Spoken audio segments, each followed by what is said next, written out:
বর্তমান বিশ্বের সবচেয়ে আলোচিত ও ভয়াবহ সংঘর্ষগুলোর একটি হলো গাজার যুদ্ধ।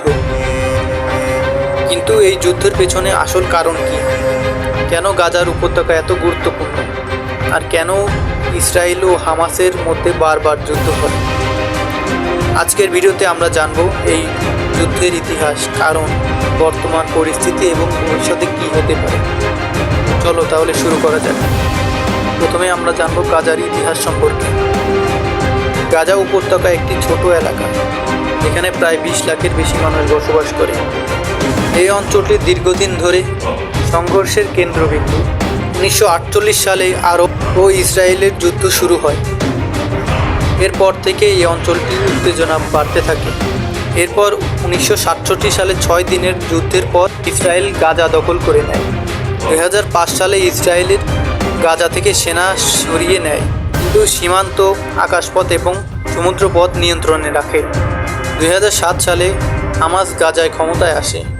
হামাসকে অনেক দেশ সন্ত্রাসী সংগঠন হিসেবে বিবেচনা করে, আবার অনেকেই এটাকে প্রতিরোধ আন্দোলন বলে মনে করে।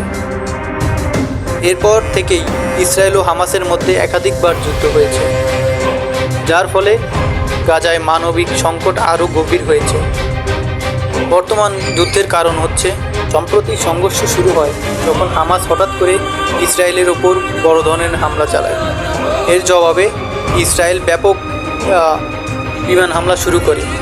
এই যুদ্ধে হাজার হাজার মানুষ নিহত হয়েছে, অসংখ্য ঘরবাড়ি ধ্বংস হয়েছে। গাজায় খাদ্য, পানি ও চিকিৎসার তীব্র সংকট তৈরি হয়। বিশ্বের অনেক দেশ এই যুদ্ধ নিয়ে উদ্বেগ প্রকাশ করেছে। এই সংঘর্ষে বিশ্বের 2 ভাগে বিভক্ত হয়ে পড়েছে।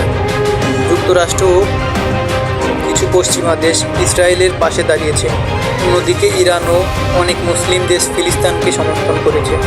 জাতিসংঘ বারবার যুদ্ধবিরতির আহ্বান জানিয়েছে, কিন্তু এখনও স্থায়ী সমাধান আসেনি। এর ফলে সাধারণ মানুষের অবস্থা খুবই খারাপ হয়েছে। সবচেয়ে বেশি ক্ষতিগ্রস্ত হয়েছে সাধারণ মানুষ, বিশেষ করে শিশু ও নারীরা। গাজায় হাসপাতালগুলো ধ্বংস, প্রায় বিদ্যুৎ ও পানি সংকট, হাজার হাজার মানুষ গৃহহীন। একটি পুরো প্রজন্ম যুদ্ধের মধ্যে বড় হচ্ছে, যার ভবিষ্যতের জন্য খুবই ভয়ঙ্কর। তোমরা কি জানো এই যুদ্ধের ভবিষ্যৎটা কি? বিজ্ঞানীরা মনে করেছে এই সংঘর্ষ খুব দ্রুত শেষ হওয়ার সম্ভাবনা কম।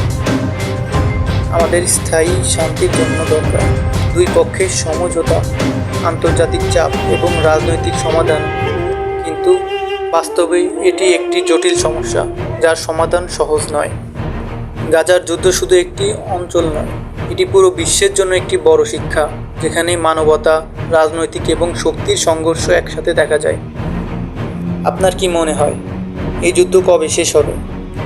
কমেন্টে জানাতে ভুলবেন না। ভিডিওটি ভালো লাগলে লাইক, শেয়ার এবং সাবস্ক্রাইব করতে ভুলবেন না।